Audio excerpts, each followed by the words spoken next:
Hello everyone, so today's video is about factor affecting the somatic embryogenesis जो कि important topic इसका है tissue culture का. I have already discussed about the somatic embryogenesis in my previous video, so you can go and check out the link will be provided in the description box. Now move on to this topic. Somatic embryogenesis is influenced by growth hormone, exposure to the stress, nitrogen source, genotype of the explant, albinogalactin protein and other factors. albinogalactin proteins को AGPs भी बोला जाता है. So now first point की बात करेंगे जो कि है हमारा ग्रोथ हार्मोन्स, ठीक है, जिन्हें ग्रोथ रेगुलेटर्स भी बोला जाता है. So most species auxin essentially required. Auxin क्या है? प्लांट हार्मोन है, जो कि बहुत सारी ऐसी स्पीशीज़ हैं जिन्हें ऑक्सिन जो है असेंशियली चाहिए होता है ताकि वो अपनी क्या कर सके, सोमैटिक एम्ब्रियोजेनेसिस कर सके. क्योंकि ऑक्सिन क्या काम करता है, किस वजह से उनको इतनी असेंशियलिटी है ऑक्सिन की?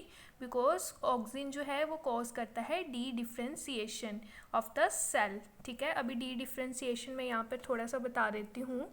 जैसे कि एक हमारे पास सेल है, ठीक है, अब सेल ने आगे फर्दर क्या करना है, डिवाइड करना है.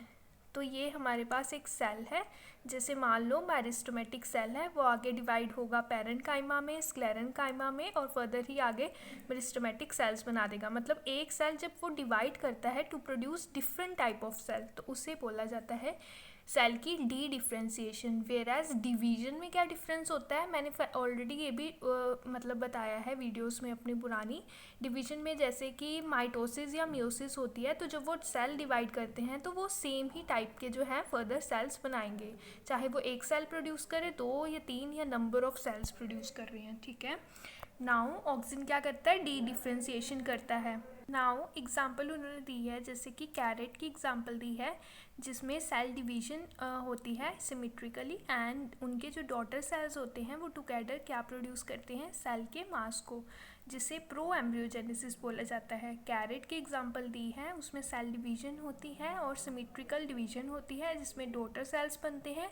डॉटर सेल के जो मासेस होते हैं उन्हें प्रो एम्ब्रियोजेनेसिस बोला जाता है.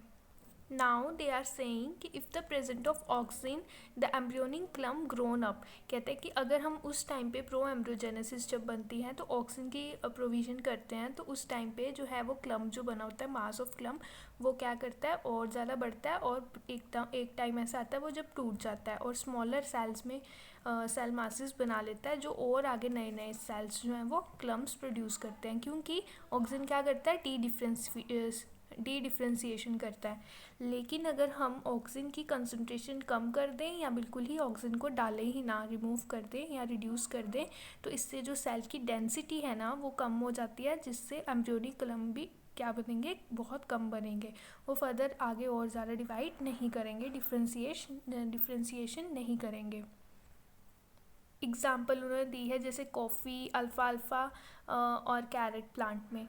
सो नेक्स्ट पॉइंट है हमारा AGP से, जो कि है अरेबिनोग्लैक्टिन प्रोटीन. ठीक है, अरेबिनोग्लैक्टिन प्रोटीन क्या करते हैं, बोलते हैं कुछ ऐसे ग्लाइकोप्रोटीन्स होते हैं जो कि क्या प्रोड्यूस करते हैं, टोटिपोटेंट सेल को. टोटिपोटेंट का मतलब क्या होता है, एक ऐसे सेल जिसकी एबिलिटी है कि वो पूरे प्लांट में कन्वर्ट हो सकता है. टोटिपोटेंट सेल मासेस को कन्वर्ट ग्लाइकोप्रोटीन जो है प्रोड्यूस करते हैं, are secreted in the medium, and when these protein are added into the culture media, और यही जो ग्लाइकोप्रोटीन जिसे आर्बिनोग्लैक्टिन प्रोटीन के नाम से जाना जाता है, ये एक ऐसा ग्लाइकोप्रोटीन है, जब उसको हम मीडियम के अंदर डालेंगे तो वो क्या करेगा, वो करेगा स्पीड अप कर देगा एक तो प्रोसेस की, for acquiring the properties of totipotent cell. Example induce dedifferentiation into the cell.